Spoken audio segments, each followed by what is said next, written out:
Hi friends, ఎలా ఉన్నారండి? బాగున్నారా? బాగుండాలని మనస్ఫూర్తిగా కోరుకుంటున్నానండి.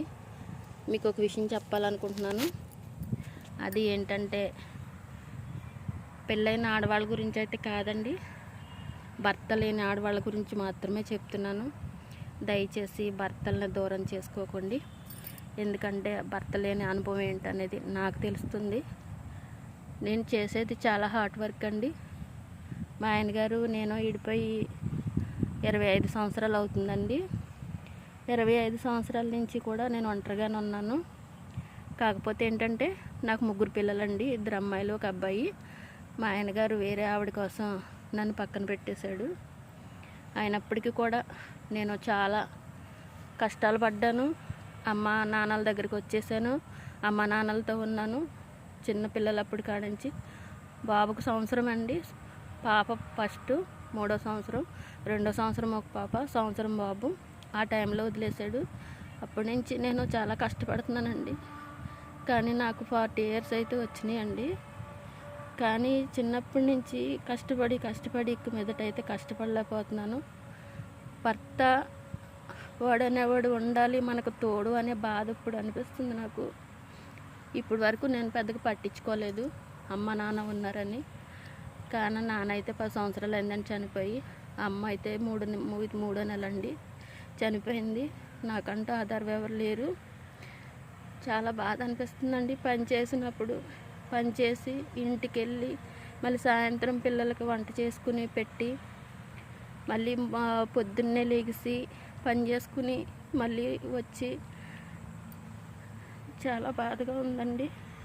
భర్త అనేవాడు మనకు తోడు ఉండాలి. నాలాగా మీరు ఒంటరి కాకూడదు, అదే చెప్తున్నానండి.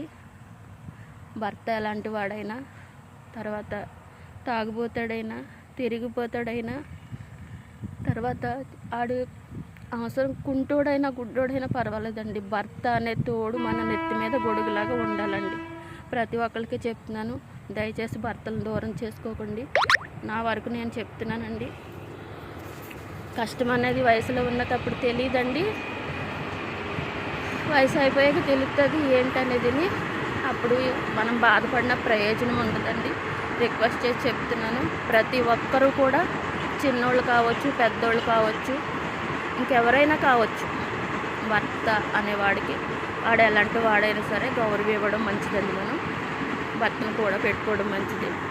ఎందుకంటే పిల్లలకి రేపొద్దున్న పెళ్ళైనా తల్లిదండ్రులు కావాలి, వాళ్ళ చదువుకున్న తల్లిదండ్రులు కావాలి, భయభక్తుల్లో ఉండాలన్నా తల్లిదండ్రులు కావాలండి. మీకు అర్థమవుతుందని నేను చెప్పేది. నా బాధ, నా వేదన అంతా చెప్తున్నాను మీకు. చెప్పేది ఏంటంటే, ఏదైనా సరే మగతోడు అనేవాడు కావాలి. వాన వచ్చినప్పుడు మనం నెత్తి మీద గొడుగైతే ఎలా పెట్టుకుంటామో, అదే ప్రకారంగా మనకు తాళి కట్టిన భర్త అయితే మనకు కావాలండి. అలా అని మగవాళ్ళు మీకు చెప్తున్నాను, మీరు కూడా దయచేసి భార్యలని వదులుకోవద్దు. భార్య అంటే దేవతలు. మీరు తాగొచ్చినా, తిరిగొచ్చినా, కష్టపడొచ్చినా అన్నిటికీ సేద తీర్చేది భార్యనండి. అర్థం చేసుకోండి ప్లీజ్ అండి. పిల్లలు ఎదిగారండి, పాపకు పెళ్లి చేశాను, కష్టం తెలిసింది. తల్లిదండ్రులు కూర్చోబెట్టినప్పుడు కావాలన్నారు, మేనమామ మేనత్త కూర్చోబెట్టారు. ఏమండి, చెప్తున్నాను కదా మీకు.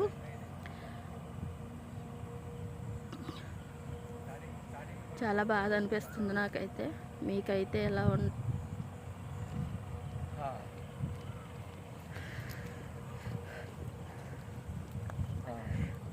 ఈ టైం అయింది కదండి, యూట్యూబ్ ఛానల్ ఓపెన్ చేశాను. రాత్రి నాకు తెలియకుండా మా మేనకోళ్ళు వీడియో చేసింది. టైల్స్ మోస్తానండి నేను. టైల్స్లో 15 సంవత్సరాల నుంచి పనిచేస్తున్నాను. టైల్స్లో పనిచేస్తానండి. ఒక్కొక్క బాక్స్ 50 కేజీలు 60 కేజీల దాకా ఉంటుంది. 9,000 ఇస్తారండి నెలకి. ఈ 15 సంవత్సరాల నుంచి కూడా ఆ 9,000తోనే గడుపుకొస్తున్నాను. పిల్లల్ని ఇద్దరిని చదివించానండి. పాపకు పెళ్లి చేశాను. తర్వాత ఇంకో పాప ఉందండి, పెళ్లి చేయవలసిన పాప. ఈ 9,000 కాకుండా పై డబ్బులు కూడా వస్తాయండి. బయటికి వెళ్ళి అన్లోడ్ చేసి వస్తే 200-300 వస్తాయి. వాటితోనే కాలక్షేపం అండి. ఇలాంటి టైంలో నైట్ ఇంటికి వెళ్ళినప్పుడు నిద్ర పట్టదండి నాకు. నైనా నువ్వే ఉన్నావు అనుకుంటాను. నా ప్రభువా నీ చిత్తమైతే ఉదయానికి నన్ను లేపనుకుంటాను, అలాగని నా దేవుడు నన్ను ఎప్పుడు వదిలేయలేదండి. నా దేవుడు నాతోనే ఉన్నాడు. మళ్ళీ పొద్దున్న కల్లా హుషారుగా లేచి పని చేసుకుని మళ్ళీ 10 పనికి వచ్చేసేదాన్ని. ఫ్రెండ్స్, చాలా బాధ అనిపిస్తుంది. తల్లి లేరు, తండ్రి లేరు, భర్త లేడు. ఒకవేళ ఆడది తప్పు చేసినా తాడి చెట్టినాడా తవులుకున్నాడు మొగడవరు అంటారు కదా, అదే ప్రకారం ఎవరో కూడా మన జీవితాంతకాలం తోడుండ్రండి. తల్లిదండ్రులు వదిలేశారు, భర్త వదిలేశాడు, రేపొద్దున్న పిల్లలకు లైఫ్ సెటిల్ అయిందంటే పిల్లలు కూడా వదిలేస్తారండి. అందుకే చెప్తున్నాను మీకు, దయచేసి భర్త భార్యలు దూరం కావద్దు. ప్రత్యేకించి మగవాళ్ళు నేను హెచ్చరిస్తున్నానని మీరు అనుకోవద్దండి. మీరు ఏమన్నా ఫీల్ అవుతే ఏమనుకోవద్దు. సారీ అండి. ఏంటంటే నా లైఫ్ గురించి, నా జీవితం గురించి చెప్తున్నాను నేను. ఓకే ఫ్రెండ్స్, ఉంటాను. నా బాధ మీకు చెప్పుకున్నాను కదా ఫ్రెండ్స్. వీడియో మీకు నచ్చినట్టయితే లైక్ చేసి నా కష్టానికి గుర్తించి మీరు లైక్ చేసి సపోర్ట్ చేసి సబ్స్క్రైబ్ చేసి నన్ను కష్టపడలేక నేను ఏదో ఛానల్ ఓపెన్ చేసుకున్నానండి. మీరు పూర్తిగా నన్ను అర్థం చేసుకుని నా పరిస్థితి ఇది అని మీకు చెప్పుకున్నాను.